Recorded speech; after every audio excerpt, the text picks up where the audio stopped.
With political commentator John Kavulich. He's speaking to us from Kyiv. John, it's really good to have you on the program. From everything that we know so far about this murder and the allegations by Russia that Ukraine is behind it, do you think Kyiv did have a hand in this killing?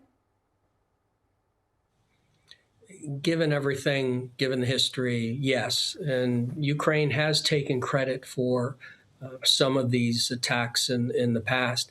One of the most important elements here is these people were not generals. They were not full generals.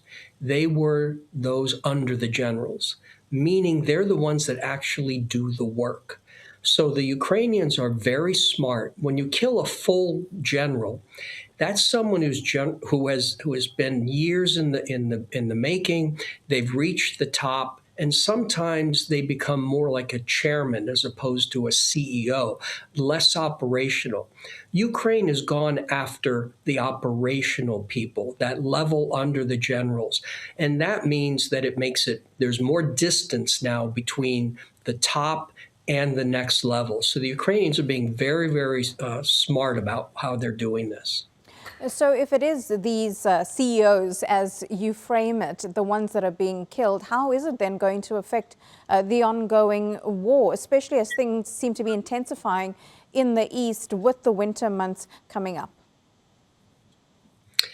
As in any military, there are layers upon layers upon layers. Sometimes there are too many layers, but these individuals will be replaced. There'll be a little bump, but generally it's not going to interrupt too much, particularly this lieutenant general who's involved in training.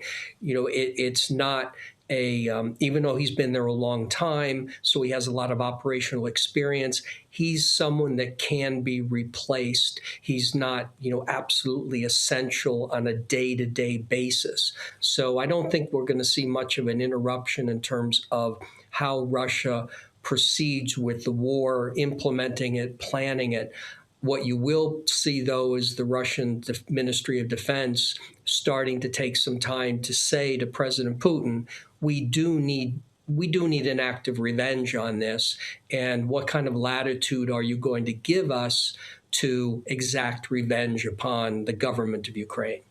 What kind of revenge, so to speak, as you frame it there, do you think that Russia could take in this instance, and also compared to what they've done in the past to avenge the other killings that have taken place on Russian soil? And this gets to the challenge that the Ukrainian government has. It's that elasticity theory. The Russian government is prepared to achieve its goals what the Ukrainian government will not do and cannot do. And what I mean by that is that the Russian government will attack civilians and civilian infrastructure, schools and hospitals and trains, and they really don't try to avoid civilians. President Zelensky, on the other hand, he can't do the attacking Russian civilians and civilian infrastructure because, one, his own people will say, we don't want to be like them as much as we hate them. And two, the country supporting Ukraine won't let him do it. So it's quite likely that the Ministry of Defense of Russia will get the okay to not necessarily do anything new, but just keep what they're doing and maybe intensify it for a little bit. We've had, the Hanukkah holidays that ends this evening in Ukraine. Coming up on the 25th is Christmas. This will be the second Christmas day of the Julian calendar that Ukraine adopted, as opposed to the January 7th calendar that Russia still adopts. So, and then we go to New Year. There are a lot of moments that the Russian military will probably think about in terms of doing some serious damage to basically exact some revenge. Political commentator John Kavulich, really appreciate your analysis as always. Thank you very much.